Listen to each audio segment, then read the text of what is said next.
He said it loud enough for the entire anniversary party to hear. Every conversation at Bellmont Country Club stopped mid-sentence. Crystal glasses froze halfway to lips. The string quartet in the corner seemed to miss a note. That's the moment. Everything shifted. Not when Marcus said it, but when the silence afterward settled like fog over the entire terrace. Because while everyone expected tears, drama, or at least a slapped face, Vivian Ashworth simply smiled, raised her champagne flute, and said, "Thank you for making this so much easier, darling." What nobody knew, especially Marcus, was that Vivian had been planning this moment for 8 months. And in exactly 47 minutes, his phone would start ringing with the first of 255 missed calls that would destroy his world piece by piece. Before we dive back in, let us know in the comments where you're watching from. And if this story resonates with you, don't forget to subscribe, because tomorrow's story is something truly special I can't wait to share. Vivian Ashworth. Formerly Vivian Chen, before she took his name like some kind of prize, had built Ashworth Industries from the ground up. While Marcus played golf and networked at Rosewood Hills, she was the one pulling 16-hour days, landing the contracts, managing the teams, and turning a small consulting firm into a multi-million-dollar enterprise. The company bore his name because, as Marcus often reminded people at dinner parties, it sounds more established, more trustworthy, more white, he meant. But Vivian never said that part out loud. For 12 years, she'd played the supporting role in her own success story. At industry conferences, Marcus would take the stage while she sat in the audience. At client dinners, he'd order for both of them while she smiled and nodded. At their annual anniversary celebration, which, ironically, commemorated the day they'd founded the company together, not their wedding, he'd give speeches about his vision and his leadership, while she applauded from the sidelines. But 8 months ago, something had shifted. It started small. A credit card statement that showed charges at Meridian Spa during hours when Marcus claimed to be in board meetings. Hotel receipts from Phoenix when he was supposedly visiting his ailing father in Denver. Phone records that revealed lengthy conversations with someone saved in his contacts as legal consultant, except their actual legal team had no record of any outside counsel. Vivian wasn't naive. She'd suspected infidelity before, but this felt different, more calculated, more strategic. So she'd done what any brilliant businesswoman would do. She'd conducted a thorough investigation, not the kind that involved hiring private detectives or confronting him in dramatic scenes. Vivian was far too sophisticated for that. Instead, she'd used the same methodical approach that had built their empire. She'd gathered data, analyzed patterns, and constructed an airtight case. The Meridian Spa charges? She'd called pretending to be his assistant, confirming his regular appointments with a wellness consultant named Rebecca Torres. The Phoenix hotels? She'd cross-referenced his location data from their shared family plan with social media check-ins. The mysterious legal consultant? A quick LinkedIn search revealed Rebecca Torres, recently divorced, recently unemployed, and recently very interested in men who could fund her lifestyle. But Vivian's investigation had uncovered something far more damaging than a simple affair. Marcus wasn't just cheating on their marriage. He was planning to steal their company. Hidden in his laptop files, which he'd carelessly left synced to their shared iCloud account, she'd found contracts with Pinnacle Holdings, a venture capital firm specializing in corporate acquisitions. The proposed deal would sell Ashworth Industries for $47 million. Marcus would retain controlling interest and CEO position. Vivian would receive a modest severance package and a non-compete clause that would essentially exile her from the industry she'd built. The consultation fees to Rebecca Torres? She wasn't a wellness coach or a mistress. She was a corporate attorney, specializing in partnership dissolutions and hostile takeovers. Marcus had been paying her to find legal loopholes that would allow him to force Vivian out of her own company. That's when Vivian had stopped being surprised and started getting strategic. Over the following months, while Marcus planned his corporate coup, Vivian had been planning something far more elegant. She'd quietly restructured their business through a series of shell companies and trust arrangements. She'd secured independent financing that would make their company debt-free overnight. She'd filed provisional patents on every piece of intellectual property Marcus thought he owned. Most importantly, she'd documented every piece of evidence of his planned betrayal in a way that would hold up in any courtroom. By the time their anniversary party rolled around, Vivian owned everything that mattered. Marcus just didn't know it yet, so when he stood up at their anniversary celebration, surrounded by clients, employees, family members, and industry leaders, and decided to publicly humiliate the woman who'd built his entire life, Vivian felt something she hadn't experienced in years: pure crystalline clarity. "You're an embarrassment to this family, Vivian. No wonder your own mother thinks I settled." The insult was designed to wound, to make her small, to establish dominance. In front of their professional and social circle, Marcus had probably planned it, the way he planned everything else, as a power move designed to put her in her place before he destroyed her life. Instead, he'd just given her the perfect opening to destroy his. As the silence stretched across the terrace, Vivian looked around at the faces staring at them, some shocked, some embarrassed, some clearly enjoying the drama. These people, their employees, their clients, their supposed friends, were about to witness something unprecedented. Not a woman being humiliated by her husband's cruelty, but a master class in strategic patience finally paying off. "Thank you for making this so much easier, darling," she said, her voice carrying clearly across the silent terrace. Then she pulled out her phone, typed a single message, and hit send. The message was simple: execute. And in conference rooms across 3 states, lawyers began filing documents that would transfer ownership of Ashworth Industries to its rightful owner. Emergency injunctions would freeze Marcus's assets within the hour. By morning, his corporate email would be deactivated, his keycards wouldn't work, and his name would be removed from every contract and business account. Marcus had no idea that his wife's smile wasn't submission. It was victory, and his phone was about to start ringing. It took a lot of care and time to prepare and narrate this for you, so if you're enjoying it, a quick subscribe really helps and means the world to us. All right, let's get back to it. Marcus expected an explosion. He'd calculated every variable except this one: Vivian's silence. After delivering his calculated insult, he'd prepared for tears, protests, maybe even a dramatic exit that would paint her as the unstable wife who couldn't handle business pressure. Instead, she stood there radiating in calm that made the air around their table feel charged with electricity. Her smile never wavered. Her champagne flute remained steady in her perfectly manicured hand. "Thank you for making this so much easier, darling," she'd said, then pulled out her phone. Marcus watched her type something brief, hit send, and slipped the device back into her clutch like she'd just confirmed dinner reservations. No frantic texting to her sister. No urgent calls to her mother. Just one message, calm and efficient as everything else Vivian did when she was focused. That should have been his first warning. The guests at surrounding tables were still processing what they'd witnessed.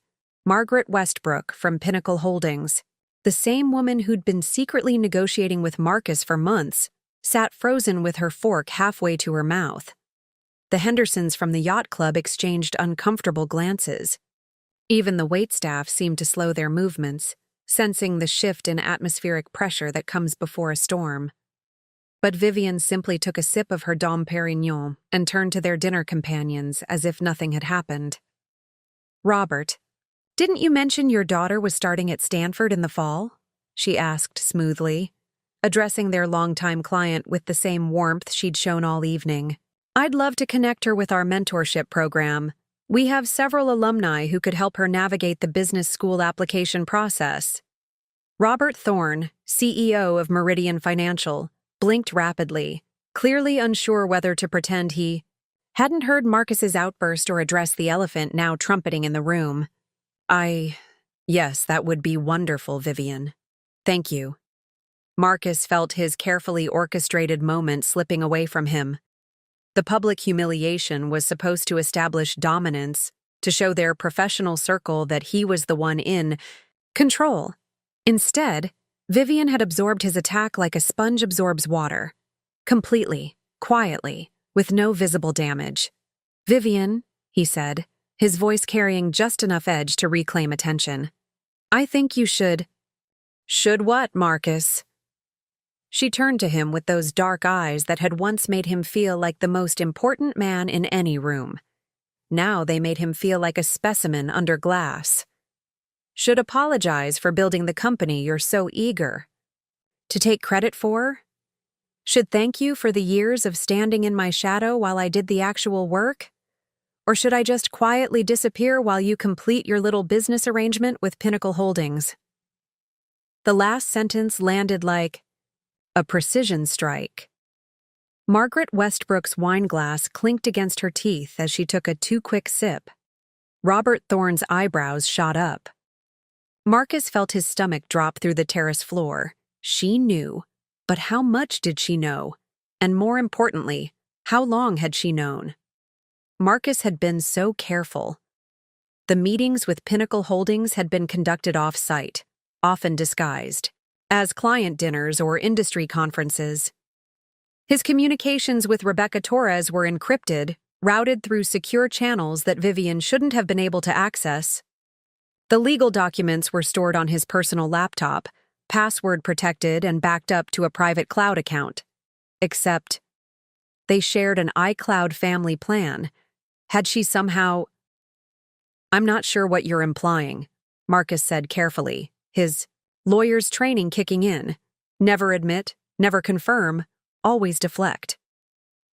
"But perhaps this isn't the appropriate venue for whatever conspiracy theories you've been entertaining." Vivian laughed, not the bitter, hurt sound he'd expected, but genuine amusement that made several nearby diners turn to look. "Conspiracy theories? Oh, Marcus, you always were better at strategy than execution." She reached into her clutch again, this time pulling out a slim tablet. With a few quick swipes, she turned the screen toward their table. Marcus couldn't see what she was showing Robert and Margaret, but their faces told him everything he needed to know. Robert's expression shifted from confusion to understanding, to something approaching admiration. Margaret went pale, then flushed, then began studying her dinner plate like it contained the secrets of the universe. "The beauty of technology," Vivian said conversationally, "is that it makes documentation so much easier than it used to be. Everything leaves a trail these days. Hotel reservations, credit card charges, email timestamps, even location data from those family plans we set up for convenience." Marcus's mouth went dry. He'd been so focused on the legal aspects of the business acquisition that he'd overlooked the digital breadcrumbs of his personal arrangements. Every meeting with Rebecca Torres, every secret consultation about partnership dissolution, every step of his plan to force Vivian out of her own company, it could all be tracked, documented, proven. "Vivian," he started, but she held up one perfectly manicured finger. "I'm not finished," she said, her voice still pleasant but carrying an undertone that made him think of steel wrapped in silk. "You see, when someone is planning to steal your life's work, you have two choices. You can react emotionally, crying, screaming, making scenes at anniversary parties." She paused to take another sip of champagne. "Or you can respond strategically." It swiped to another screen on her tablet. "I chose strategy." This time, Marcus caught a glimpse of what she was showing their dinner companions. Legal documents, corporate filings, what looked like bank statements and wire transfer records. His wire transfer records, showing payments to Rebecca Torres that were supposed to be confidential. The calm that had unsettled him earlier suddenly made perfect sense. This wasn't shock or denial, or even hurt feelings. This was the composure of someone who'd been playing a different game entirely while he thought he was winning. Margaret Westbrook stood abruptly, nearly knocking over her chair. I think I should make some phone calls, she said, her voice strained. Excuse me. She hurried away from the table like someone fleeing a crime scene, which, Marcus realized with growing horror, she probably was. Now then, Vivian said, closing the tablet and sliding it back into her clutch. I believe you were saying something about me being an embarrassment?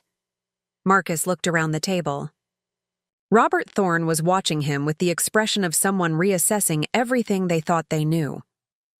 Other diners were pretending not to stare while obviously hanging on every word. The waitstaff had developed a sudden intense interest in refilling water glasses that were already full. His public humiliation gambit had backfired spectacularly. Instead of diminishing Vivian, he'd given her the perfect stage to demonstrate exactly why she'd built a multi-million-dollar company, while he'd been playing golf and taking credit. We should discuss this privately, he said, attempting to regain some semblance of control. Vivian smiled again, that same serene expression that was beginning to make him feel like a mouse being studied by a very patient cat. Oh, we will, she said. But first, I believe you owe our guests an apology for subjecting them to your little performance. After all, these are business relationships we've spent years cultivating. It would be a shame if your behavior tonight damaged those connections. She was right, and they both knew it. Every person at this party represented millions of dollars in current and potential contracts. Marcus had just alienated half their client base with his public outburst, while Vivian had managed to turn his attack into a demonstration of her own competence and grace under pressure. He'd played right into her hands.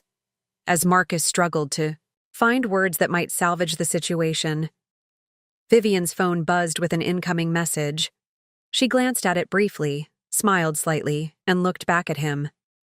It seems the evening is just getting started, she said. Your phone should be ringing any minute now. And right on cue, Marcus's phone lit up with the first call that would begin the longest night of his life. Marcus's phone buzzed once, twice, then launched into the opening bars of Beethoven's Fifth Symphony, his ringtone for important business calls. He glanced at the screen. Pinnacle Holdings. Margaret Westbrook was calling him barely 5 minutes after fleeing their table. This couldn't be good. Excuse me, he muttered to the remaining dinner guests, stepping away from the table with the phone pressed to his ear. Margaret? What the hell is going on, Marcus? Margaret's voice crackled through the speaker, sharp with panic. I just got a call from our legal department. They're saying something about injunctive relief and asset freezes. Are you aware that your wife has been in contact with our board of directors? Marcus felt the blood drain from his face. That's impossible. Vivian doesn't even know. She knows everything, Marcus. Everything. The acquisition timeline, the partnership dissolution strategy, even the severance package we structured to minimize her payout. She's been copying us on emails for weeks. Copying. You on emails? Marcus's voice cracked slightly. What emails? The ones from your personal account. The ones you thought were private. Jesus. Marcus, did you never check your message settings? Every correspondence you've had with Rebecca Torres has been automatically forwarding to a secondary account registered under Ashworth Industries' corporate domain. The terrace seemed to tilt beneath Marcus's feet. He'd been so careful about meeting locations, about keeping his phone calls private, about using encrypted messaging apps for the most sensitive communications. But email settings? The mundane technical details that his assistant usually handled? That's not possible, he stammered. I would have noticed. Would you? Because according to our IT forensics team, the forwarding rule was implemented 8 months ago. 8 months, Marcus. She's been watching every move you've made since the beginning. 8 months. Marcus's mind raced backward, trying to pinpoint what might have triggered Vivian's suspicions. 8 months ago was February, the Phoenix trip. He'd told Vivian he was visiting his father in Denver, but he'd actually flown to Arizona to meet with Pinnacle Holdings' acquisition team. It was supposed to be completely confidential, A preliminary discussion about valuation and timeline. Except his father didn't live in Denver. He lived in Seattle, and Vivian knew that. "Oh, God," Marcus whispered into the phone. "It gets worse," Margaret continued. "She's filed for emergency corporate reorganization. As of 30 minutes ago, Ashworth Industries is no longer available for acquisition. The company structure has been completely restructured under something called the Chen Intellectual Holdings Trust. Chen, her maiden name. The trust probably predated their marriage, which would mean, Marcus, are you listening? Our deal is dead. $47 million in committed capital, 6 months of due diligence, board approval from 3 different investment committees. It's all worthless now. My partners are talking about filing suit for breach of contract and fraudulent representation." Marcus sank into one of the decorative chairs near the club's outdoor bar, his legs suddenly unable to support his weight. Through the ornate windows, he could see Vivian still seated at their table, engaged in animated conversation with Robert Thorne. She looked relaxed, confident, like a woman discussing vacation plans rather than orchestrating the destruction of her husband's life. "How is that possible?" he asked Margaret. "I own 51% of Ashworth Industries. The articles of incorporation were amended 14 months ago," Margaret interrupted. "According to the documentation our lawyers just received, your ownership stake was transferred to the Chen Trust in exchange for debt forgiveness on the initial startup capital. Capital that apparently came from your wife's family, not from your joint investment as you originally claimed." The memory hit him like a physical blow. Vivian's grandmother had died 15 months ago, leaving her a substantial inheritance. At the time, Ashworth Industries had been struggling with cash flow problems, and they'd needed an emergency capital injection to avoid defaulting on their office lease. Vivian had suggested using her inheritance to pay off the company's debts and fund expansion. Marcus had agreed immediately, grateful for the financial lifeline and proud of his wife's family wealth. The paperwork had been complex, something about trust structures and tax implications that their accountant had handled. Marcus had signed everything without reading the details, trusting that the arrangement was temporary and that their ownership percentages would remain unchanged. He'd been an idiot. "She's been planning this for over a year," he realized aloud. "Planning what, exactly?" Margaret's voice was ice cold now. "Because from where I'm sitting, it looks like she's been protecting her assets from a husband who was plotting to steal her company and leave her with nothing." "It's not her company," Marcus protested. But even as he said it, the words felt hollow. "We built it together. I was the one who..." "Who what, Marcus? Because the documentation package she sent our legal team tells a very different story. Client acquisition records showing she landed 93% of your major contracts. Project management files with her name on every successful deliverable. Patent applications listing her as the primary inventor on your 3 most valuable intellectual properties." Marcus closed his eyes, remembering all the times Vivian had worked late while he attended networking events. All the client presentations she'd prepared while he played golf with potential investors. All the strategic innovations she'd developed while he focused on the big-picture aspects of running a business. He'd told himself he was handling the important parts: the vision, the leadership, the external relationships that kept money flowing into the company. But if someone were to examine the actual work product, the measurable contributions to the company's success, there's more, Margaret continued relentlessly. She's also provided evidence that you've been using company resources to fund personal legal consulting with Rebecca Torres. Apparently, every payment you made to Rebecca's firm was processed through Ashworth Industries' legal expenses account. That's embezzlement, Marcus. Corporate theft. "I was protecting company interests," Marcus said weakly. "The legal consultation was about partnership restructuring to improve operational efficiency. Partnership restructuring that would have eliminated your business partner's equity stake and employment while enriching yourself to the tune of $47 million. Yes, I can see how that would improve operational efficiency. Margaret's sarcasm cut through his remaining defenses. Marcus looked back through the windows at Vivian, who was now standing and shaking hands with Robert Thorne. Their conversation appeared to be concluding on a positive note, with Robert actually smiling and nodding enthusiastically at whatever Vivian was saying. Meanwhile, Marcus was sitting alone outside the party, watching his carefully constructed plans disintegrate in real time. "What happens now?" he asked Margaret. "Now? Now you deal with the consequences of trying to defraud your business partner.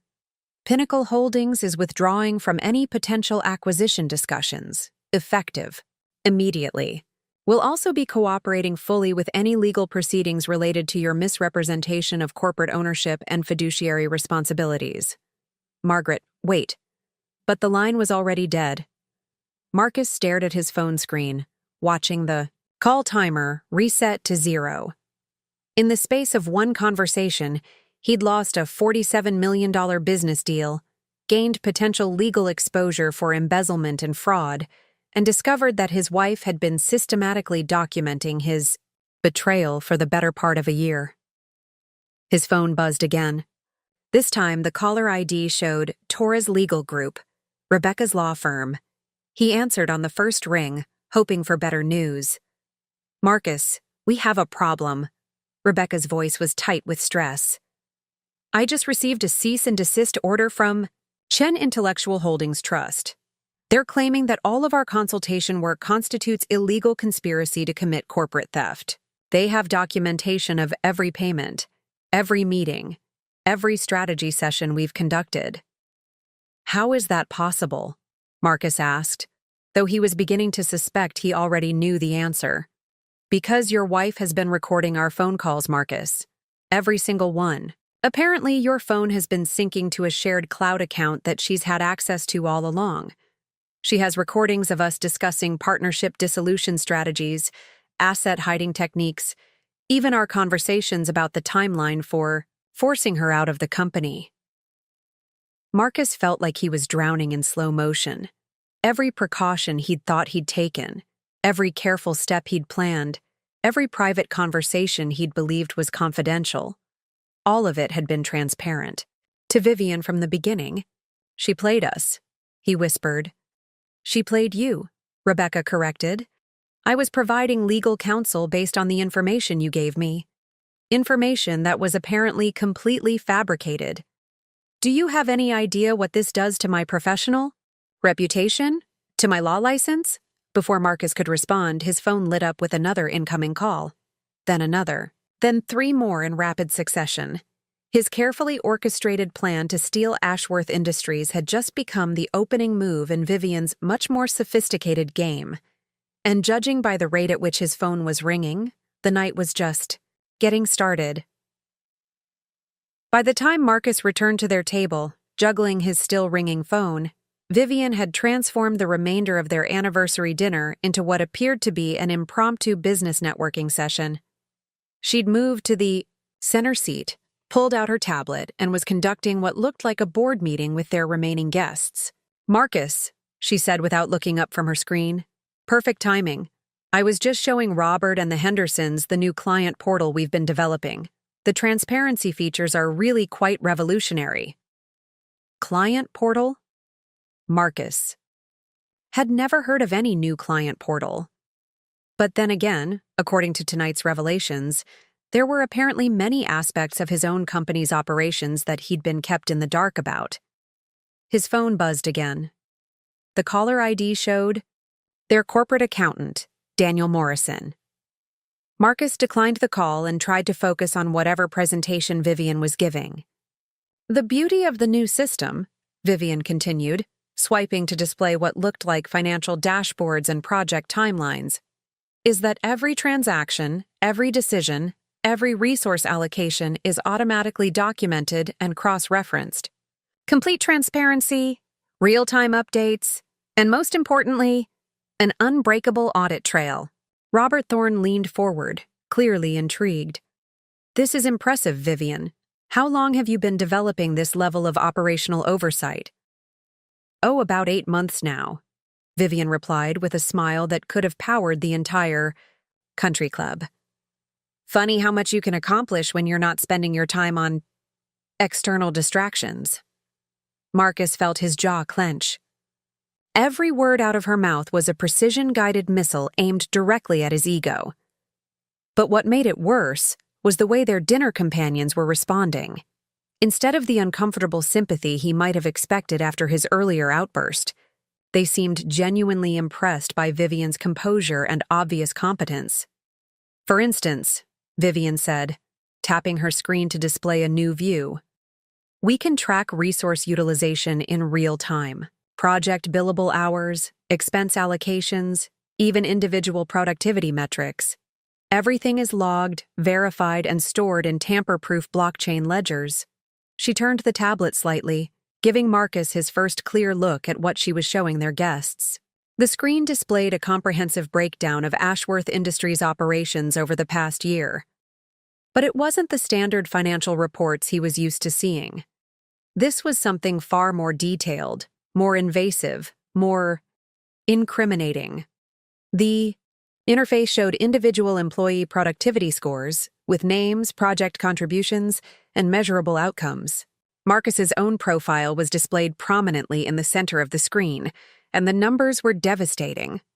Total billable hours: 847 out of a possible 2,080 work hours per year. Percentage of his time spent on revenue-generating activities: 31%. Client acquisition rate: 2 new contracts over 12 months compared to Vivian's 47. Project completion rate: 58%, with most of his assigned projects requiring intervention from other team members to reach successful conclusion. But the most damaging section was labeled Resource Allocation Analysis. It showed every expense he'd charged to the company over the past year, categorized by business necessity and actual impact on company operations. Golf club memberships: $47,000 annually, with 0 documented business outcomes. Entertainment expenses: $23,000, primarily at establishments with no connection to client development. Legal consulting fees: $87,000 to Torres Legal Group for partnership optimization, which the system had flagged as suspicious given the lack of corresponding business improvements. And there, in stark black and white, was the detailed breakdown of his payments to Rebecca Torres. Not just the amounts, but the dates, the stated purposes, and most damningly, the correlation between those payments and his subsequent attempts to restructure the company's ownership. The system even tracks unusual patterns, Vivian continued, conversationally, as if she weren't currently destroying what remained of his professional reputation. For instance, if an employee suddenly begins consulting with external legal counsel about partnership dissolution while simultaneously pursuing acquisition discussions with third parties, the AI flags that as potential corporate espionage. Marcus's phone rang again. This time it was their business insurance provider. He could feel sweat beginning to form along his hairline despite the cool evening air. "Vivian," he said, his voice strained. "Perhaps we should—" "Oh, but I'm just getting to the best part," she interrupted smoothly. The system also maintains comprehensive communication logs: email, phone calls, text messages, even location, data from company devices, all completely legal, of course, since every employee signs consent for monitoring as part of their employment agreement. She tapped the screen again, and Marcus watched in horror as a detailed timeline of his activities appeared. Every meeting with Margaret Westbrook, every phone call with Rebecca Torres, every trip he'd claimed was for business development that had actually been strategy sessions for stealing the company. All of it documented, time-stamped, and cross-referenced with his actual business productivity. "The really clever part," Vivian said, her voice taking on the tone of someone explaining a particularly elegant piece of engineering, "is how the system correlates external communications with internal resource allocation. For example, if someone is using company credit cards to pay for legal consulting while simultaneously claiming those expenses as business development, the AI automatically flags the discrepancy and initiates a compliance review. Mrs. Henderson, who had been silent throughout most of the evening, finally spoke up. Vivian, this is remarkable. How did you develop such sophisticated oversight capabilities? Well, when you suspect that someone might be attempting corporate theft, you tend to become very interested in documentation and verification, Vivian replied. Amazing how much you can learn about your own company when you start paying attention to the details. Marcus's phone buzzed with a text message. He glanced at it reflexively and immediately regretted it. The message was from their chief financial officer. Emergency meeting tomorrow, 8 a.m. Board has questions about unauthorized legal expenses and acquisition discussions. Bring counsel. The blockchain integration was particularly important, Vivian continued, apparently oblivious to Marcus's growing panic. Once data is entered into the system, it becomes mathematically impossible to alter or delete. Every transaction, every communication, every decision is permanently recorded and verifiable. It's quite liberating, actually, knowing that the truth is always accessible. She turned to look directly at Marcus for the first time since he'd returned to the table. Wouldn't you agree, darling? That transparency is the foundation of any successful partnership? The question hung in the air like a challenge. Marcus could feel the weight of expectation from their dinner companions, all of whom were clearly waiting to see how he would respond to his wife's virtuoso performance.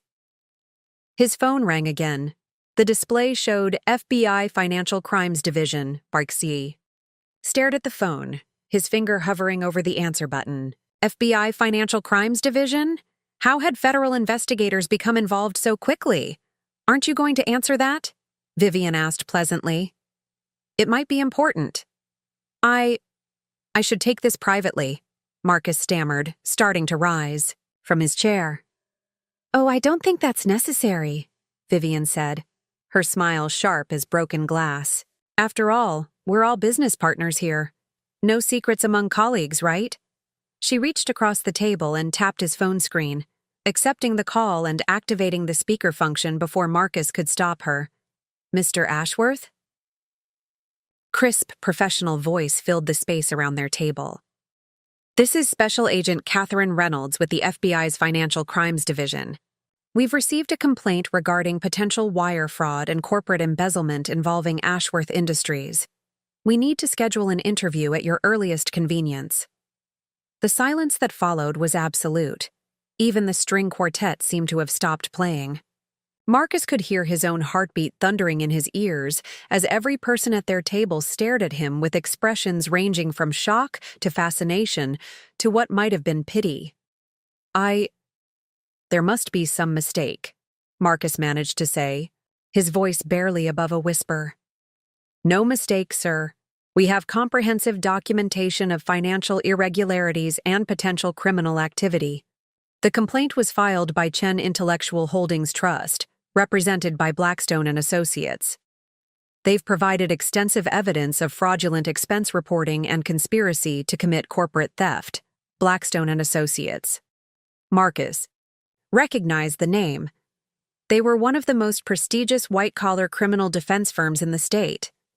The kind of lawyers you hired when you were either very guilty or very serious about destroying someone who was. Vivian had hired Blackstone and Associates, which meant she wasn't just protecting herself from his corporate coup attempt. She was going nuclear. Mr. Ashworth, are you still there? Marcus looked across the table at his wife, who was watching him with the expression of someone observing a mildly interesting scientific experiment. Her earlier warmth and charm had been replaced by something colder, more calculating, more final. Yes, he said quietly. I'm here. Excellent. We'll see you tomorrow at 9 a.m. Please bring any legal representation you feel is necessary. The call ended, leaving Marcus alone at a table full of people who now knew he was under federal investigation for embezzling from his own company. Vivian closed her tablet and placed it gently in her purse. Well, she said brightly, I think that concludes tonight's presentation. The ride home from Bellmont Country Club passed in absolute silence. Marcus gripped the steering wheel of his BMW with white knuckles, while Vivian sat in the passenger seat, scrolling through her phone with the casual efficiency of someone responding to routine work emails. The contrast between their energy levels was stark. He was a man watching his world collapse in real time, while she radiated the calm satisfaction of someone whose carefully orchestrated plan was proceeding exactly as intended. As they pulled into the circular driveway of their Thornfield Estates home, Marcus noticed something that made his stomach drop even further. The smart home security panel by the garage was flashing red instead of its usual green, and there was a sleek black sedan parked across the street that definitely hadn't been there when they left for dinner. "Vivian," he said as they entered, through the side door. "Why is the security system showing an access error?" "Oh, that," she replied, hanging her coat in the closet with practiced precision. "I had the system updated this afternoon. New protocols, enhanced encryption, that sort of thing. The tech team said there might be some temporary glitches while the system recalibrates." Marcus pulled out his phone to check the security app, but instead of the familiar interface, he was greeted with a message. "Access denied. Contact system. Administrator for assistance." "What tech team?" he asked, though he was beginning to suspect he already knew the answer. "Meridian Security Solutions," Vivian replied, walking toward the kitchen. "The same firm that handles our corporate security. I thought it made sense to integrate our home and business systems for better efficiency." Meridian Security Solutions, the company that managed all of Ashworth Industries' digital infrastructure, including the employee monitoring systems that had just been used to destroy his life in front of their dinner guests. Which meant, "You've locked me out of my own house," Marcus said, the reality of his situation beginning to crystallize. "Not locked out," Vivian corrected, opening the refrigerator and pulling out a bottle of sparkling water. "The system just requires administrative approval for access now. Security enhancement, you understand. Given recent concerns about corporate espionage and financial irregularities, I thought it was prudent to upgrade our home security to match our business protocols." Marcus tried to process what she was telling him. The house they'd bought together, the home where they'd lived for 7 years, was now apparently under the same monitoring and access control systems as their company, which meant Vivian, as the controlling owner of Ashworth Industries, had effectively made herself the administrator of his personal life as well. His phone buzzed with yet another call. This time it was from First National Bank, their primary personal banking institution. "Mr. Ashworth?" The voice on the other end was professionally polite, but carried an undertone of concern. "This is Janet Crawford from our private banking division. I'm calling about some unusual activity on your accounts that requires immediate attention." "What kind of unusual activity?" Marcus asked, though given the trajectory of his evening, he suspected he wasn't going to like the answer. "Well, sir, it appears that several of your accounts have been flagged for potential fraud investigation. We've received documentation suggesting that these accounts may have been used to facilitate corporate embezzlement and conspiracy to commit theft. As a precautionary measure, we've implemented temporary holds on all transactions pending legal clarification."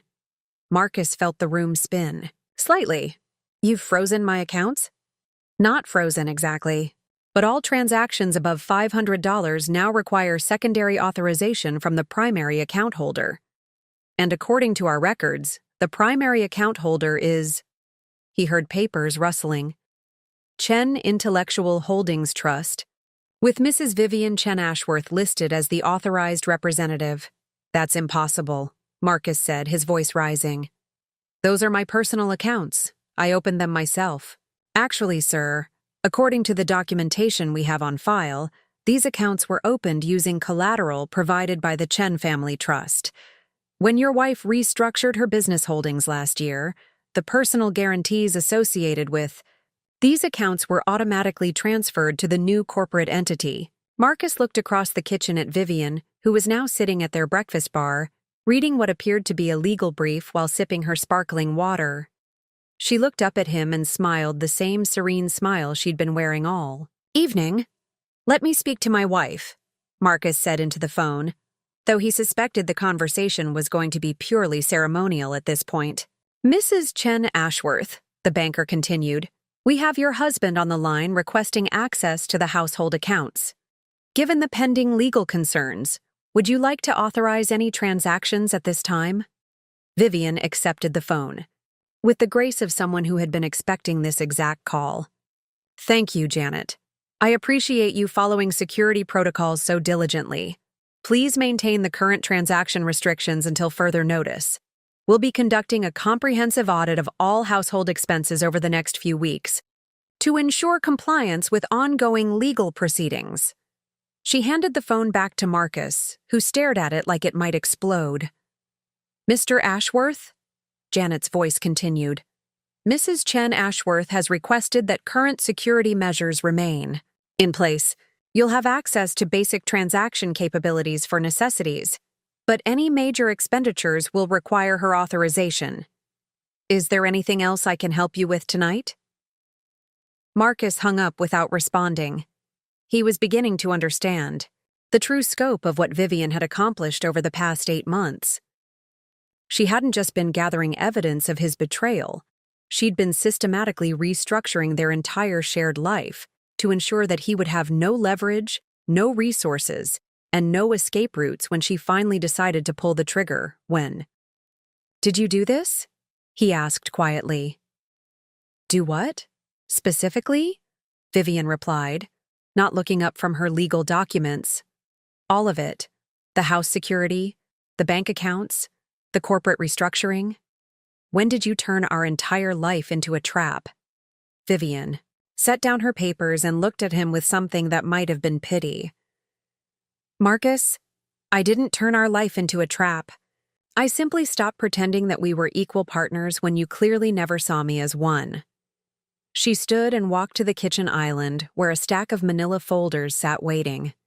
Marcus hadn't noticed them earlier, but now he could see they were labeled with dates going back over a year. "February 15th, she said, opening the first folder. "Phoenix trip. You told me you were visiting your father in Denver. This folder contains your actual travel itinerary, hotel receipts, and meeting notes from your preliminary discussions with Pinnacle Holdings about acquiring our company." She opened a second folder. "April 3rd, first payment to Rebecca Torres for business consulting. Except the consultation was about how to legally steal my equity in the company I built." A third folder. "June 12th.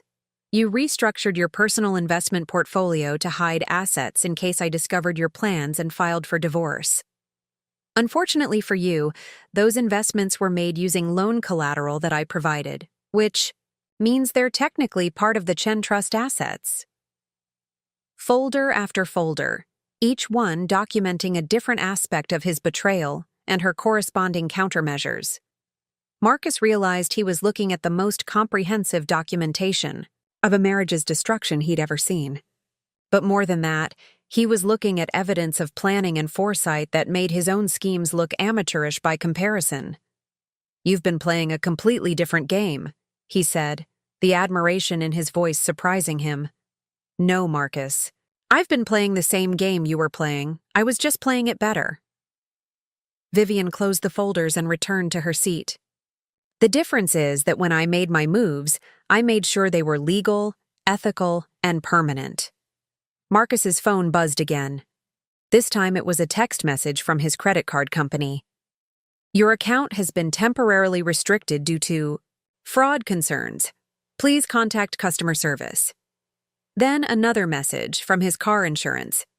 "Policyholder information requires verification. Coverage suspended pending review." Then his gym membership. "Payment declined. Membership privileges suspended." One by one, every aspect of his normal life was being systematically dismantled, not through dramatic confrontations or emotional scenes, but through the quiet, methodical application of legal and financial pressure at every point where their lives intersected. "How long is this going to continue?" Marcus asked. Vivian pulled out her tablet and swiped to what looked like a project timeline. Well, that depends largely on how you choose to respond to tomorrow's FBI interview. If you're cooperative and honest about your activities, we might be able to resolve this relatively quickly. If you decide to be difficult, she showed him the screen. It displayed a Gantt chart titled Corporate Fraud Investigation Timeline. The chart stretched out over the next 18 months and included milestones like asset recovery proceedings, criminal trial preparation, and professional license revocation.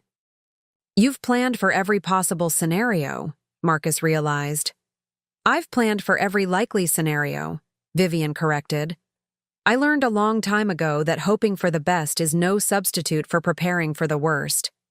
Marcus looked around the kitchen of the house he'd thought was his home, using the bank account he'd thought was his money, while talking on the phone he'd thought was private.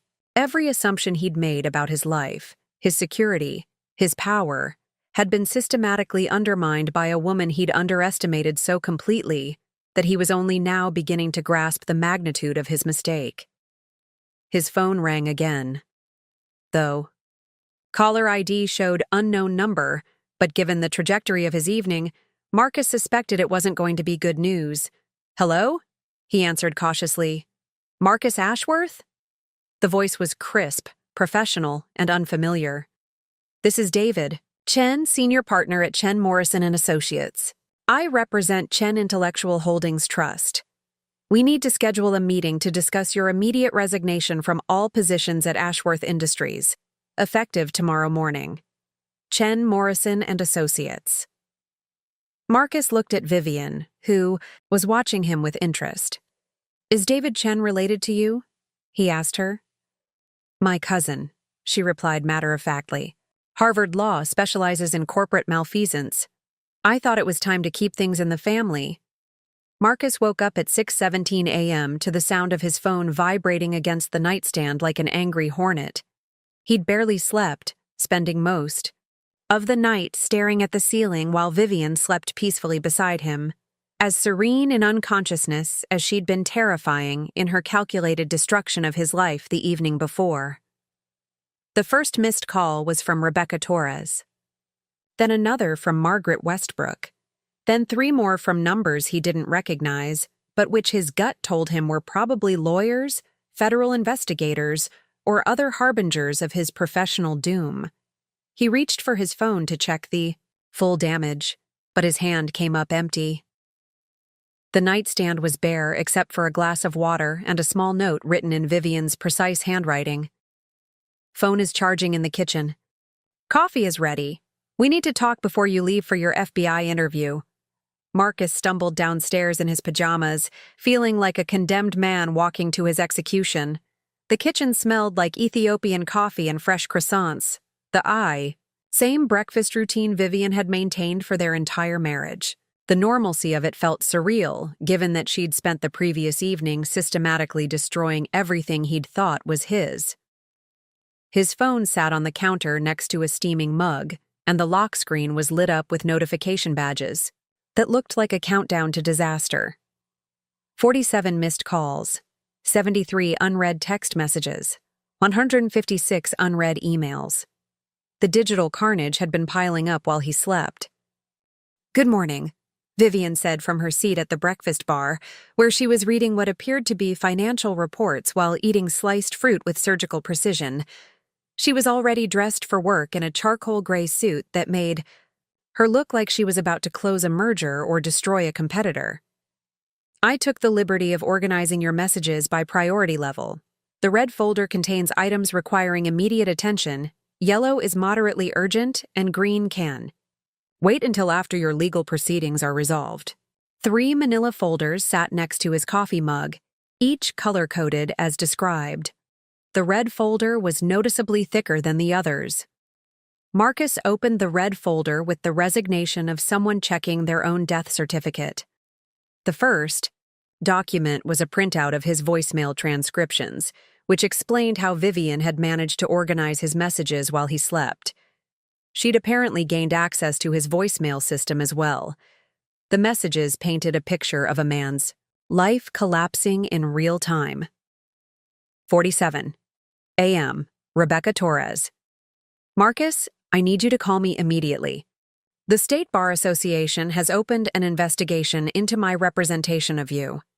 They're saying I may have participated in a conspiracy to commit fraud. My malpractice insurance has been suspended pending review. Deno 3M, Margaret Westbrook. Marcus, this is a disaster. Our board met in emergency session at midnight. They're voting to blacklist Ashworth Industries from any future acquisition discussions. My job is on the line because of this debacle. 6:15 a.m., unknown number. Mr. Ashworth, this is Detective Sarah Martinez with the Corporate Fraud Division. We need to discuss your relationship with Pinnacle Holdings and Torres Legal Group. Please call back immediately. The messages continued. In that vein for pages, Marcus's professional network was abandoning him like rats fleeing a sinking ship, and everyone who'd been complicit in his plans was now facing their own legal consequences. This is insane, Marcus said, looking up from the folder. You've destroyed everyone associated with me. Rebecca could lose her law license. Margaret might get fired. The detective is treating this like organized crime.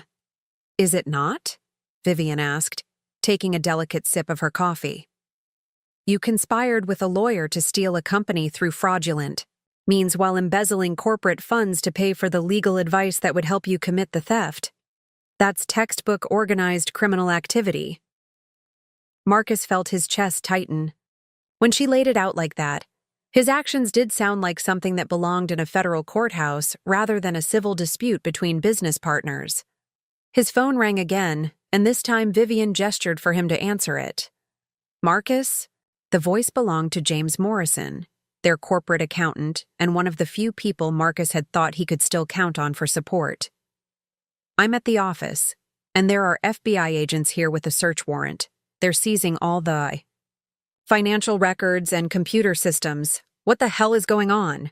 They're conducting a fraud investigation, Marcus said weakly, watching Vivian's reflection in the kitchen window as she continued reading her reports with apparent disinterest. Fraud investigation? Marcus, they're asking about payments to something called Torres Legal Group and irregularities in your expense reporting. They have spreadsheets showing every business lunch you've claimed that was actually meetings with acquisition consultants. They know about the Phoenix trips, the fake client development expenses, everything. Marcus closed his eyes. The FBI had moved faster than he'd thought possible. In less than 12 hours, they'd apparently assembled enough evidence to justify seizing corporate records and conducting a full-scale investigation. James, I need you to— No, Marcus. I need you to understand something. The FBI agents aren't just asking about you. They're asking about anyone who might have been complicit in financial irregularities. They want to know if I knew about the fake expense reports, if I helped you hide assets, if I was aware of your acquisition discussions. The implications hit Marcus like a physical blow. His attempt to steal the company wasn't just destroying his own life. It was potentially incriminating everyone who'd had any knowledge of his activities. I never told you to do anything illegal, Marcus protested. No, but you told me to process payments to Torres Legal Group as business development expenses when they were actually conspiracy consulting fees. You told me to categorize your Phoenix hotel stays as client meetings when you were actually negotiating to sell the company. You made me an unwitting accessory to fraud. The line went dead, leaving Marcus staring at his phone in horror. James Morrison had been their accountant for 6 years. He was a family man with 3 kids and a mortgage, and now he was potentially facing federal criminal charges because Marcus had been careless about how he'd disguised his embezzlement. How many people are going to be destroyed by this? Marcus asked Vivian. Only the people who chose to participate in criminal activity, she replied without looking up from her reading. James will be fine once the investigation determines he was following your instructions without knowledge of their fraudulent nature. Rebecca and Margaret, on the other hand, were full participants in your scheme. Marcus opened the yellow folder, hoping for less devastating news. Instead, he found a comprehensive list of every professional and personal relationship he'd damaged through his betrayal. Golf club memberships under review due to suspected fraud. professional certifications, being investigated for ethical violations. Social club memberships suspended pending legal clarification. Even his alumni association from Northwestern had sent a letter indicating they were monitoring the situation with concern and might need to reevaluate his involvement in university fundraising activities. "You've systematically destroyed my entire social and professional network," Marcus realized. "I've systematically documented your criminal activity and reported it to the appropriate authorities," Vivian corrected. "The destruction of your social and professional network is a natural consequence of your choices, not my actions." His phone rang again. This time it was his brother David, calling from Seattle. "Marcus, what the hell is going on? I just got a call from some FBI agent asking about loans I made to you last year. They want to know if I was aware that you were using family money to fund corporate espionage." Marcus had forgotten about the $25,000 David had lent him during a cash flow crunch 8 months earlier. Money that Marcus had used to make his first payment to Rebecca Torres for legal consulting about partnership dissolution. "David, I can explain." "Can you? Because according to this FBI agent, you used money I lent you for legitimate business purposes to pay lawyers to help you steal your wife's company. Do you have any idea what this does to me? I'm a federal employee, Marcus. I have security clearances. If I'm connected to financial fraud, even unknowingly, my career is over." Another family relationship incinerated by the fallout from his schemes. Marcus looked at Vivian, who was now watching him with the clinical interest of a researcher observing lab results. "How far does this extend?" he asked her after David hung up. "How many people are you planning to destroy?" "I'm not destroying anyone," Vivian said, finally setting down her reports. "I simply provided law enforcement with complete and accurate documentation of your activities.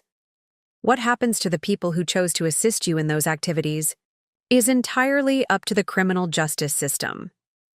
She stood and walked to the coffee machine, refilling her mug with the measured movements of someone who had absolute control over their environment. "The beautiful thing about thorough documentation," she continued, "is that it removes ambiguity. There's no he said, she said, no conflicting narratives or disputed timelines. Just facts, dates, amounts, and evidence." Marcus's phone buzzed with another text message, then another, then 5 more in rapid succession. The red folder was going to need a supplement by the time his FBI interview rolled around. "Why didn't you just divorce me?" Marcus asked desperately. "If you knew what I was planning, why didn't you just file for divorce and take half of everything?" Vivian turned to look at him, and for the first time since their anniversary dinner, her expression showed something other than calculated composure. For just a moment, he saw hurt, disappointment, and something that might have been grief. "Because half of everything wasn't enough, Marcus. I built that company. I created every system, landed every major client, developed every innovation that made us successful. Half would have been a massive loss for me and an undeserved windfall for you." She picked up her briefcase and headed toward the garage door. "Besides," she added, pausing at the threshold, "divorce would have been a private matter between us. Corporate fraud is a public matter that affects everyone you involved in your schemes. I thought it was important that the consequences match the scope of your betrayal." The garage door opened and closed, leaving Marcus alone in their kitchen with 255 missed calls and the growing realization that his wife hadn't just outmaneuvered him. She'd orchestrated his complete annihilation. The FBI field office in downtown Millbrook was nothing like the sterile, intimidating environment Marcus had imagined from crime shows. Instead, it resembled a modern corporate office, complete with glass conference rooms, ergonomic furniture, and motivational posters about teamwork and integrity. The irony wasn't lost on him as he sat in interview room C, sweating through his best suit while waiting for Special Agent Catherine Reynolds to arrive. His lawyer, Thomas Whitfield from Brennan and Associates, sat beside him reviewing a thick folder of documents with the grim expression of someone calculating the odds of survival. Marcus had hired Whitfield on emergency retainer at 3 times his normal rate, largely because every other attorney he'd contacted had either declined representation or demanded payment upfront that Marcus could no longer access due to his frozen accounts. "Remember," Whitfield said quietly, "answer only what they ask. Don't volunteer information. And if I tap your leg under the table, stop talking immediately." Marcus nodded, though his attention was focused on the large monitor mounted on the conference room wall. According to Agent Reynolds' assistant, they would be reviewing digital evidence during the interview, which suggested that Vivian's documentation was about to become the centerpiece of a federal criminal investigation. The door opened, and Special Agent Catherine Reynolds entered with the brisk efficiency of someone who had conducted hundreds of these interviews. She was younger than Marcus had expected, probably in her early 40s, with sharp eyes that seemed to catalog everything they saw. Behind her came a man in an expensive suit who introduced himself as Assistant U.S. Attorney Michael Zhang. "Mr. Ashworth," Agent Reynolds said, settling into her chair and opening a laptop. "Thank you for coming in voluntarily. As I mentioned on the phone, we're investigating potential violations of federal wire fraud statutes, conspiracy to commit theft, and embezzlement charges related to Ashworth Industries." She connected her laptop to the room's display system, and the large monitor came to life showing what appeared to be a digital evidence management system. "Before we begin," she continued, "I want you to understand that we have substantial documentation related to this case. The complaint filed by Chen Intellectual Holdings Trust included over 2,000 pages of evidence, including financial records, communication logs, recorded conversations, and digital forensics analysis. 2,000 pages. Marcus felt his stomach drop. Even in his most paranoid moments, he hadn't imagined that Vivian had been that thorough in her documentation. Agent Reynolds clicked through several screens, each one showing different categories of evidence. Financial irregularities, communication analysis, corporate espionage, asset hiding, conspiracy documentation. "Let's start with something simple," she said, clicking on a file labeled Torres Legal Group Payment Analysis. The screen filled with a detailed spreadsheet showing every payment Marcus had made to Rebecca's law firm over the past 8 months. "Can't you explain these payments, Mr. Ashworth?" Marcus looked at his lawyer, who gave a slight nod. "Those were for legal consulting services," Marcus said carefully. "What kind of legal consulting?" Agent Reynolds asked, clicking to display what appeared to be email correspondence. The screen now showed a series of email exchanges between Marcus and Rebecca Torres, with timestamps, IP addresses, and metadata clearly visible. Marcus recognized the conversations immediately. They were discussions about strategies for forcing Vivian out of the company, while minimizing his legal exposure. "Mr. Ashworth," Agent Reynolds continued, "this email from March 15th shows you asking Ms. Torres to help you eliminate my partner's equity position without triggering breach of fiduciary duty. Can you explain what you meant by that, Chusyi?" Felt sweat beginning to form along his hairline. The email was clearly visible on the screen, along with Rebecca's response outlining various legal strategies for partnership dissolution that would benefit Marcus at Vivian's expense. That was theoretical discussion about corporate restructuring," Marcus stammered. "Theoretical?" Agent Reynolds clicked to another email, this one showing Marcus requesting specific language for partnership agreements that would allow him to force Vivian out of the company. This email from April 3rd contains detailed instructions for drafting documents that would strip your wife of her ownership rights. You refer to these documents as Phase 2 of the project. Whitfield tapped Marcus's leg under the table, but it was too late. The evidence was right there on the screen, in Marcus's own words, clearly showing premeditation and intent to defraud. "Mr. Ashworth," Assistant U.S. Attorney Zhang interjected, "perhaps we should discuss the Pinnacle Holdings acquisition discussions." Agent Reynolds clicked to a new section labeled Corporate Acquisition Conspiracy.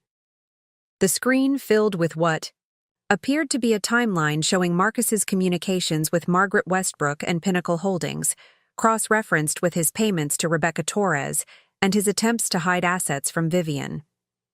This timeline shows that you began discussions with Pinnacle Holdings in February, started paying for legal advice about partnership dissolution in March, and began hiding personal assets in April. Can you explain this progression of activities?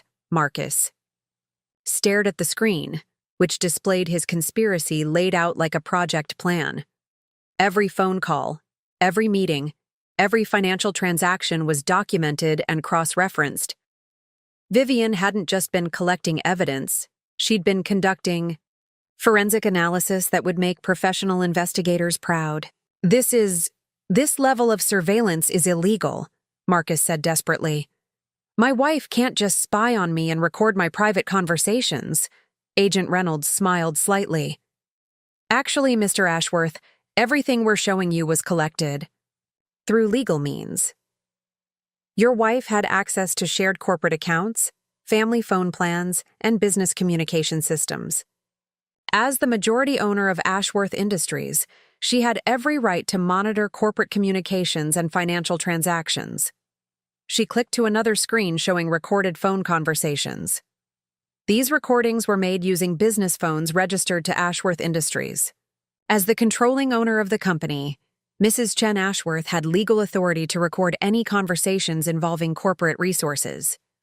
Marcus watched in horror as transcripts of his conversations with Rebecca Torres and Margaret Westbrook scrolled across the screen. Every detail of his plan to steal the company was laid out in his own voice, recorded with professional clarity and accompanied by legal analysis that demonstrated clear criminal intent. Furthermore, Agent Reynolds continued, your wife actually took the extraordinary step of having all of this evidence reviewed by 3 independent law firms before filing her complaint. She wanted to ensure that every piece of documentation was obtained legally and would be admissible in court. 3 independent law firms. Vivian had not only documented his betrayal comprehensively, she'd done it with the kind of legal oversight that most corporations would use for major regulatory compliance issues. Assistant U.S. Attorney Zhang opened his own folder and pulled out what appeared to be a thick legal brief. Mr. Ashworth, we've also received documentation suggesting that you used corporate funds to pay for personal legal services related to stealing the company. That constitutes embezzlement under federal law. The screen changed to show Marcus's corporate credit card statements, with every payment to Rebecca Torres highlighted in red. Next to each payment was documentation, showing that the services provided had nothing to do with legitimate corporate business, and everything to do with Marcus's personal scheme to defraud his business partner. The total amount involved is approximately $87,000 over 8 months, Zhang continued. That exceeds the federal threshold for major embezzlement charges, which carry penalties of up to 20 years in prison. 20 years in prison. Marcus felt the room spinning slightly. What had started as a clever business maneuver had somehow escalated into a federal crime with potentially decades of consequences. Let me show you something particularly interesting, Agent Reynolds said, clicking to a new section labeled Digital Forensics Analysis. The screen filled with what appeared to be a detailed analysis of Marcus's digital communications, showing not just what he'd said and when, but sophisticated pattern analysis that demonstrated clear intent to commit fraud. Mrs. Chen Ashworth hired a private digital forensics firm to analyze your communication patterns, Agent Reynolds explained. They were able to demonstrate that your discussions with outside parties consistently followed the same pattern. Assess Vivian's vulnerabilities, develop strategies to exploit those vulnerabilities, and implement those strategies while concealing them from her. The analysis showed Marcus's betrayal as a methodical, calculated campaign, rather than a series of isolated business decisions. Charts and graphs demonstrated the escalation of his activities over time, the coordination between different aspects of his scheme, and the sophisticated planning required to execute his fraud. This isn't just embezzlement or conspiracy, Agent Reynolds said, looking directly at Marcus. "This is organized criminal activity conducted over months with clear premeditation, an intent to cause financial harm to your victim." Marcus looked at his lawyer, hoping for some sign that the situation wasn't as dire as it appeared. Instead, Whitfield was studying the evidence on the screen with the expression of someone calculating plea bargain options. "Mr. Ashworth," Assistant U.S. Attorney Zhang said, closing his folder. "Given the comprehensive nature of the evidence against you, we're prepared to discuss potential cooperation agreements. However, any such discussions would require complete transparency about your activities and full cooperation in our investigation of other parties involved in this conspiracy." Complete transparency, full cooperation. Marcus realized that Vivian hadn't just documented his betrayal. She'd created a situation where his only hope of avoiding decades in prison was to confess everything and implicate everyone who had helped him. The woman he'd tried to humiliate at their anniversary dinner had just turned him into a federal informant against his own co-conspirators. Agent Reynolds powered down the laptop, leaving the conference room in sudden oppressive silence. "We'll give you some time to discuss this with your attorney," she said. "But I should mention that Rebecca Torres and Margaret Westbrook are being interviewed in similar sessions this afternoon. Whoever decides to cooperate first will likely receive the most favorable treatment." As the federal agents left the room, Marcus stared at the blank screen where the evidence of his destruction had just been displayed. Vivian had not only outmaneuvered him, she'd done it so thoroughly that his only remaining choice was between confessing everything or spending the next 2 decades in federal prison. His phone buzzed with a text message from an unknown number. "255 missed calls, Marcus. I hope you're finally ready to answer." The law offices of Chen, Morrison & Associates occupied the entire 32nd floor of the Meridian Tower, with floor-to-ceiling windows that offered a commanding view of downtown Millbrook's financial district. Marcus sat in the mahogany-paneled conference room, surrounded by more legal firepower than he'd ever seen assembled in one place. Across from him sat David Chen, Vivian's cousin and the senior partner who had called him the night before. To David's left was Patricia Morrison, the firm's litigation specialist, and to his right was Jonathan Associates, whose business card simply read, "Corporate Asset Recovery." Between them lay a stack of documents that looked thick enough to stop a bullet. "Mr. Ashworth," David Chen began, his voice carrying the polished authority of someone who had destroyed corporate executives for a living. "We're here to discuss the immediate transfer of all operational control of Ashworth Industries to Chen Intellectual Holdings Trust, effective as of this morning at 9 a.m. Marcus's lawyer, Thomas Whitfield, shifted uncomfortably in his chair. After the FBI interview 2 days earlier, Whitfield had advised Marcus that fighting the civil proceedings while facing federal criminal charges would be professional suicide wrapped in financial catastrophe. "The transfer is non-negotiable," Patricia Morrison added, sliding a thick contract across the polished table. "However, the terms of your separation from the company can be flexible, depending on your level of cooperation with both the federal investigation and our client's asset recovery efforts." Marcus stared at the contract without opening it. The cover page bore the seal of the Delaware Chancery Court and was titled, "Emergency Order for Corporate Control Transfer and Asset Protection." Below that, in smaller text, it read, "Case number 2024 CC 8847, Chen Intellectual Holdings Trust, visas Marcus J. Ashworth, et al." "Et al.?" Marcus asked weakly. "Rebecca Torres and Margaret Westbrook have also been named as defendants in the civil action," Jonathan Associates explained with clinical detachment. "Ms. Torres for professional malpractice and conspiracy to commit corporate theft, Ms. Westbrook for attempting to facilitate fraudulent asset acquisition. The et al. Covers any other parties who may have participated in the conspiracy as our investigation continues." David Chen opened his own copy of the contract and flipped to a marked page. "The Chancery Court issued this emergency order yesterday, evening after reviewing the evidence package we submitted. The court found clear and convincing evidence of imminent corporate harm and granted immediate injunctive relief. What does that mean in practical terms? Whitfield asked, though his tone suggested he already suspected the answer would be devastating. Patricia Morrison pulled out a tablet and began scrolling through what appeared to be a detailed checklist. As of 9 a.m. this morning, Mr. Ashworth's corporate email account has been deactivated. His key card access to all Ashworth Industries facilities has been revoked.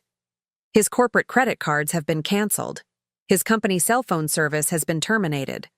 His parking space has been reassigned, she continued scrolling. All vendor contracts listing him as an authorized representative have been amended to remove his signature authority. The company's primary bank accounts have been updated to eliminate his access.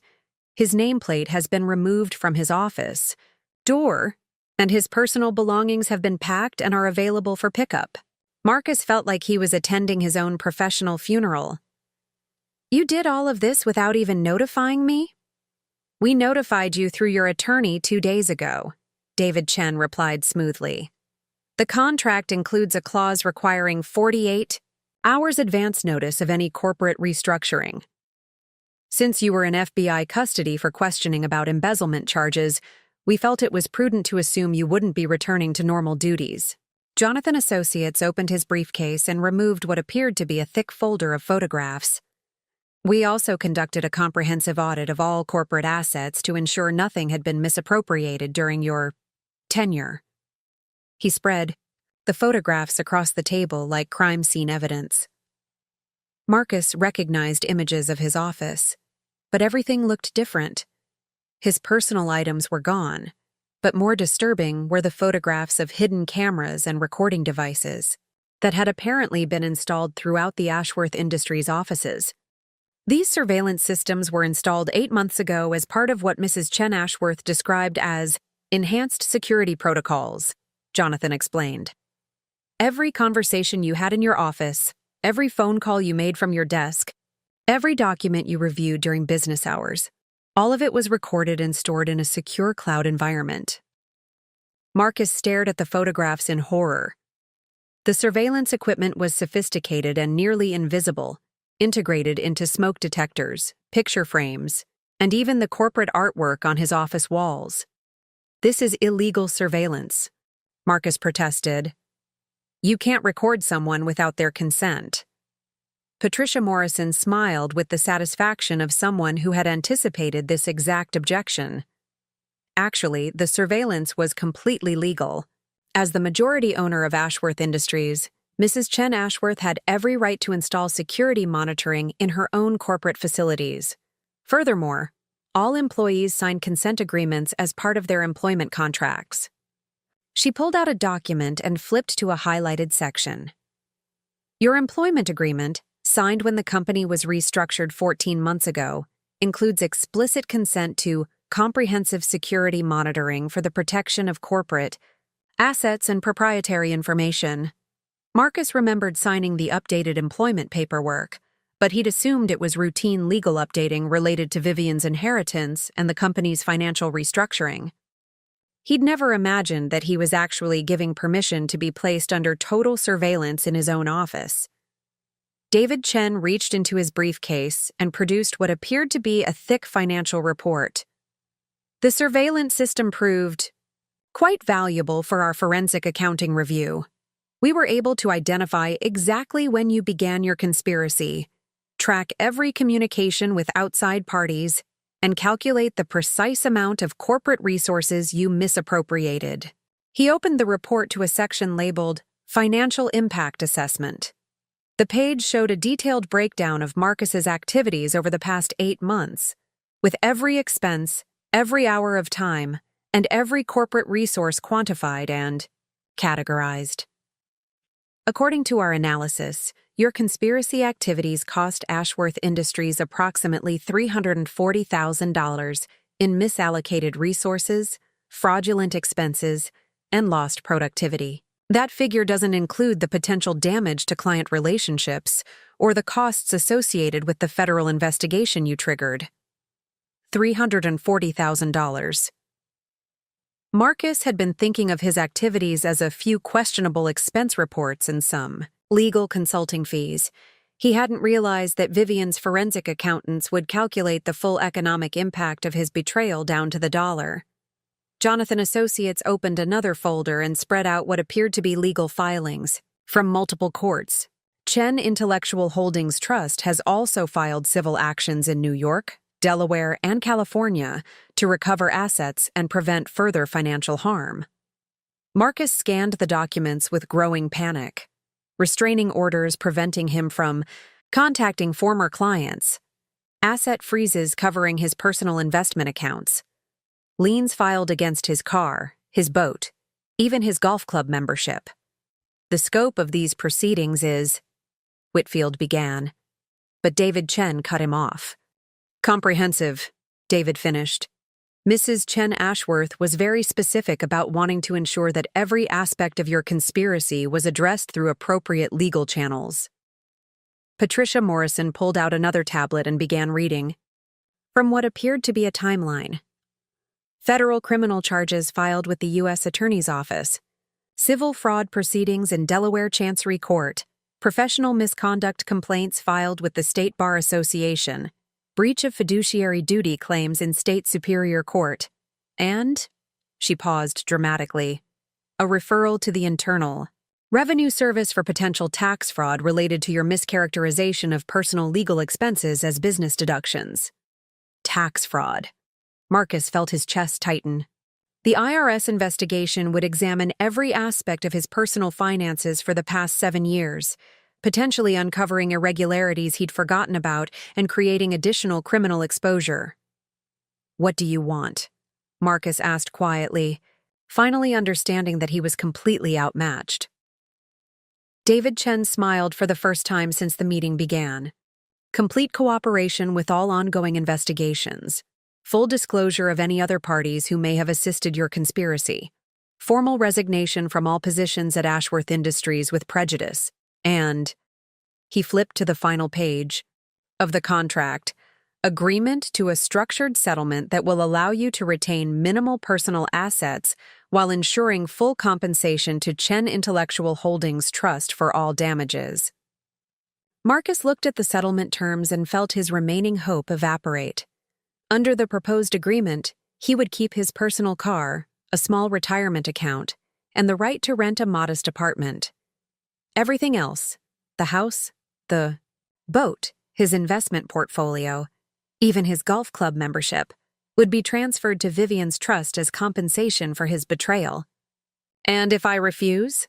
Marcus asked, though he suspected he already knew the answer. Jonathan Associates reopened his briefcase and produced one final document. "Then we proceed with full criminal prosecution, civil asset forfeiture, and professional destruction proceedings. Based on our analysis, you would likely face 15 to 20 years in federal prison, complete financial ruin, and permanent disbarment from any professional activities." He slid the document across the table. It was titled, Sentencing Guidelines Analysis, Federal Conspiracy and Embezzlement Charges. "The choice is yours, Mr. Ashworth. You can cooperate with the process your wife has designed to give you a chance at rebuilding your life, or you can fight it and lose everything anyway while spending the next 2 decades in prison." Marcus stared at the documents spread across the conference table. Every aspect of his life, professional, financial, legal, and personal, had been systematically dismantled by a woman he'd tried to humiliate at their anniversary dinner. Vivian hadn't just won their conflict.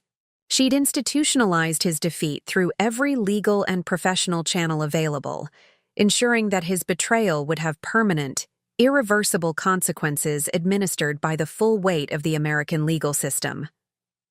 He picked up the pen and began signing the papers that would formally end the life he'd thought was his. Outside the floor-to-ceiling windows, downtown Millbrook glittered in the afternoon sun, indifferent to the corporate execution taking place 32 floors above the streets. The Thornfield Country Club's terrace looked exactly the same as it had 3 weeks earlier, when Marcus had delivered his anniversary insult to a room full of their professional and social circle. The same string quartet played softly in the background, the same crystal glasses caught the late afternoon light, and the same well-dressed crowd of Millbrook's business elite gathered for cocktails and networking. But everything else had fundamentally changed.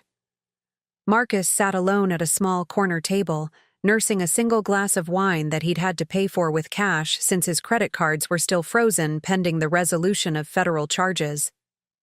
He wore his second-best suit. His best had been seized as evidence in the asset recovery proceedings, and carried himself with the careful dignity of a man trying to salvage what remained of his reputation. He'd come to the club's weekly networking mixer because his lawyer had advised him that maintaining some semblance of normal professional activity might help demonstrate to prosecutors that he was still a viable candidate for rehabilitation rather than incarceration. But after 45 minutes of awkward conversations and carefully averted gazes, Marcus was beginning to think the exercise was futile. "Marcus!" The voice behind him was crisp, familiar, and carried an undertone of command that made him straighten involuntarily.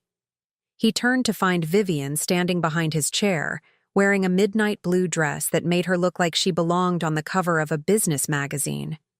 Her hair was styled differently, more confident, more authoritative, and she carried herself with the poise of someone who had recently discovered exactly how powerful she could be when she stopped pretending to be smaller than she was. "Vivian," he said, half rising from his chair before realizing he wasn't sure of the appropriate protocol for greeting your estranged wife who had systematically destroyed your life through the legal system. "Please sit," she said, settling into the chair across from him with the fluid grace of someone who owned the space they occupied. "I thought we should talk."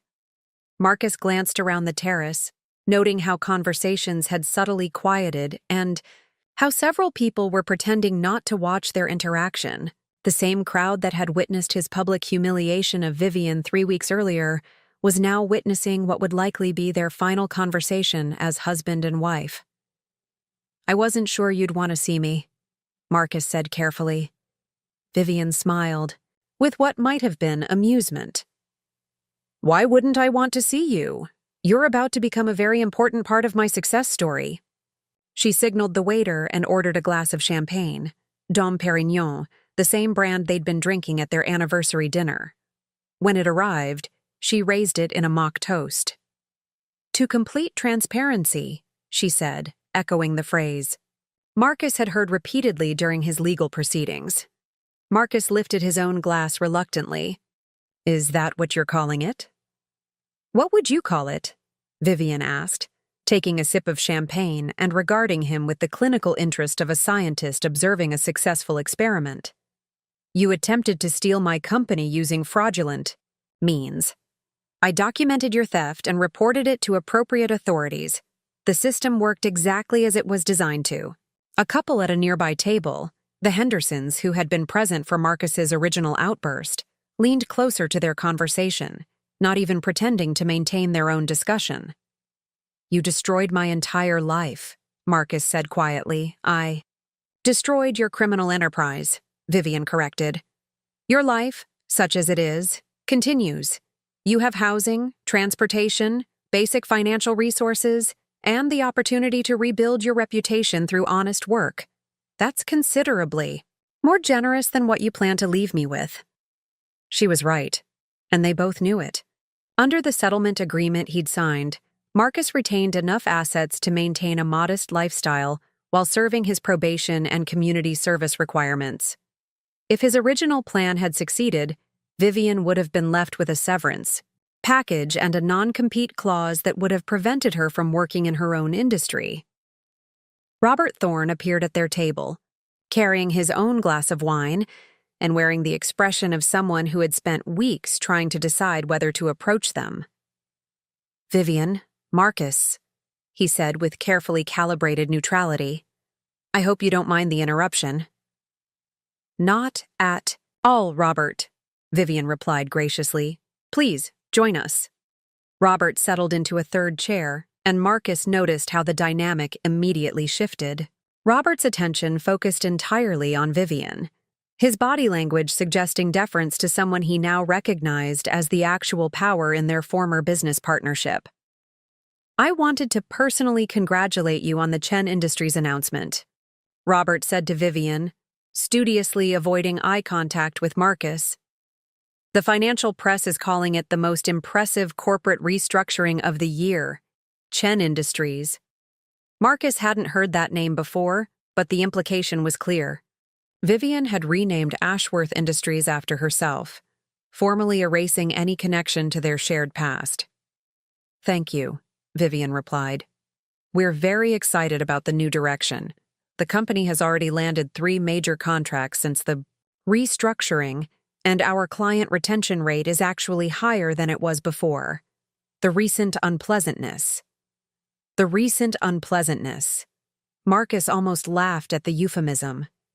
She was describing his federal criminal charges and complete professional destruction as if it were a minor accounting discrepancy. "In fact," Vivian continued, "I should mention that Chen Industries will be expanding significantly over the next year. We're looking for talented professionals who understand the importance of ethical business practices and complete transparency in all operations." The message was subtle, but unmistakable. Vivian was not only thriving after destroying Marcus, she was actively recruiting from their former professional network, positioning herself as the ethical alternative to the corruption he represented. Margaret Westbrook appeared at the edge of their conversation, carrying a glass of wine and wearing the haunted expression of someone whose career had been permanently derailed by association with Marcus's conspiracy. Unlike Robert, she looked directly at Marcus, her eyes carrying a mixture of anger and desperate hope. "Marcus," she said, her voice tight with barely controlled emotion, "I need to know what you're planning to tell the prosecutors about my involvement with Pinnacle Holdings." Marcus looked at her with something approaching pity. Margaret had been a willing participant in his scheme, but she'd also been a pawn in a much larger game that she'd never fully understood. "I'm telling them the truth," Marcus said quietly, "that you were working on a legitimate acquisition based on information I provided. Information that was incomplete." "Incomplete," Vivian repeated, savoring the word. "That's a diplomatic way of describing deliberate fraud." Margaret's face flushed, but she continued to focus on Marcus. "My lawyers think I might avoid criminal charges if you testify that I had no knowledge of your plans regarding Vivian's ownership stake." "And will you?" Vivian asked Marcus, her tone suggesting mild curiosity about his response. Marcus studied his wife's face, trying to read the expression behind her composed features. Was she testing his willingness to protect others who had been caught up in his scheme? Was she offering him a chance to demonstrate some kind of moral rehabilitation? Or was she simply enjoying watching him navigate the consequences of choices he'd made months earlier? "Yes," he said finally. "Margaret didn't know what I was really planning. Neither did Rebecca, for that matter. They were working with the information I gave them." Vivian nodded approvingly. "How generous of you to protect your co-conspirators from the full consequences of their poor judgment in trusting you." The comment stung because it was accurate. Rebecca Torres and Margaret Westbrook had made the mistake of believing Marcus's version of events without conducting their own due diligence.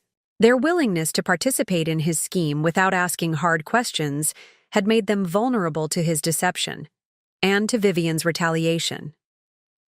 "What happens now?" Marcus asked. Vivian finished her champagne and set the glass down with finality. "Now you serve your probation, complete your community service, and learn to live with the consequences of trying to steal something that was never yours to begin with." She stood, gathering her purse with the same efficient grace she'd displayed throughout their marriage. But now Marcus recognized it for what it had always been, the controlled power of someone who was capable of far more than she allowed others to see. "And me?" he asked. "What happens to me after all this is over?"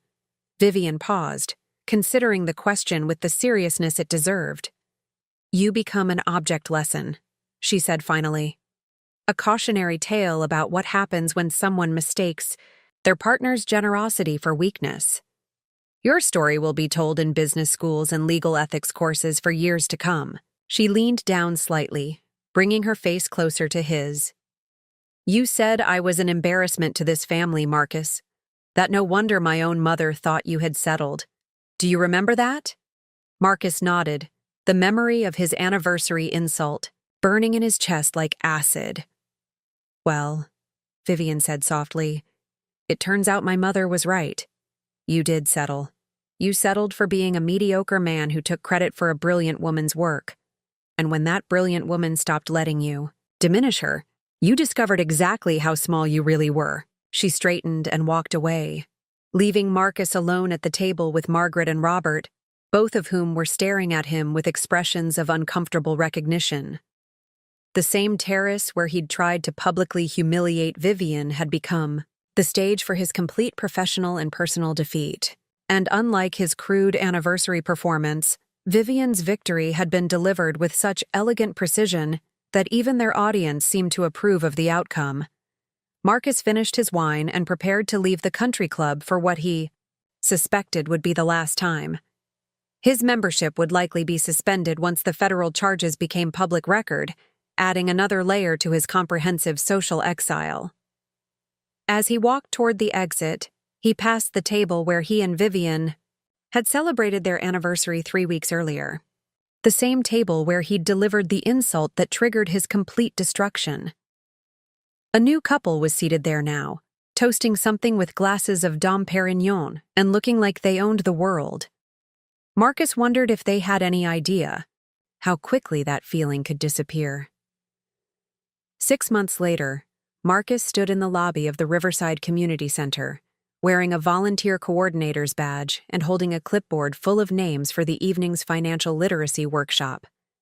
The community center was a far cry from the marble and mahogany world he'd once inhabited, but it had become his refuge during the 200 hours of court-mandated community service that remained part of his probation agreement.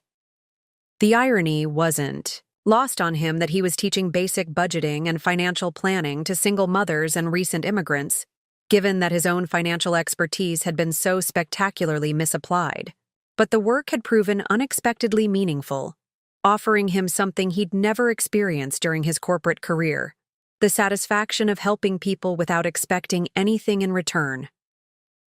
His phone buzzed with a text message from his probation officer, reminding him of next week's check-in appointment. Marcus glanced at the screen and noticed he had exactly one unread email in his inbox, a stark contrast to the hundreds of messages that used to flood his corporate account daily. These days, most of his correspondence consisted of legal updates, therapy appointment confirmations, and the occasional message from his brother David, who had somehow managed to avoid serious professional consequences despite the FBI's investigation into his unwitting financial assistance. The email was from Thomas Whitfield, his lawyer, with the subject line, Final Settlement Documentation. Marcus opened it while waiting for the evening's workshop participants to arrive. Marcus, the email began, attached are the final documents concluding your civil settlement with Chen Intellectual Holdings Trust. As discussed, this represents the end of all legal proceedings related to the Ashworth Industries matter. Mrs. Chen Ashworth has formally released all remaining claims against you, and the court has accepted the final asset transfer documentation. Your probation officer has been notified that you are in full compliance with all settlement terms. Marcus scrolled down to see a list of attachments. Asset transfer completion. Federal probation compliance certificate. Professional conduct. Resolution. And finally, personal message from V. Chen Ashworth. He hesitated before opening the personal message, unsure whether he wanted to read whatever final thoughts Vivian might have about their shared destruction. But curiosity won over apprehension, and he clicked on the attachment. The message was brief, typed in the same precise, professional tone that had characterized all of Vivian's communication during their legal proceedings. Marcus, as of today, all legal matters between us have been resolved. You have fulfilled the terms of our settlement agreement and cooperated completely with federal authorities. I want you to know that your testimony helped ensure Rebecca Torres and Margaret Westbrook received appropriate sentences that reflected their actual level of culpability, rather than the more serious charges they initially faced. I have followed your community service work-through reports provided to the court. Your supervisor at Riverside Community Center speaks highly of your commitment to helping others develop better financial management skills. This suggests you may have learned something valuable from our experience together. I wish you success in whatever path you choose next. The man I married was capable of better than what he became. Perhaps the man you become now will remember that. Vivian. Marcus read the message twice, struck by its tone of finality rather than vindictiveness. After months of legal proceedings that had systematically dismantled his life, Vivian's final communication contained something he hadn't expected, a measure of respect for the person he was trying to become.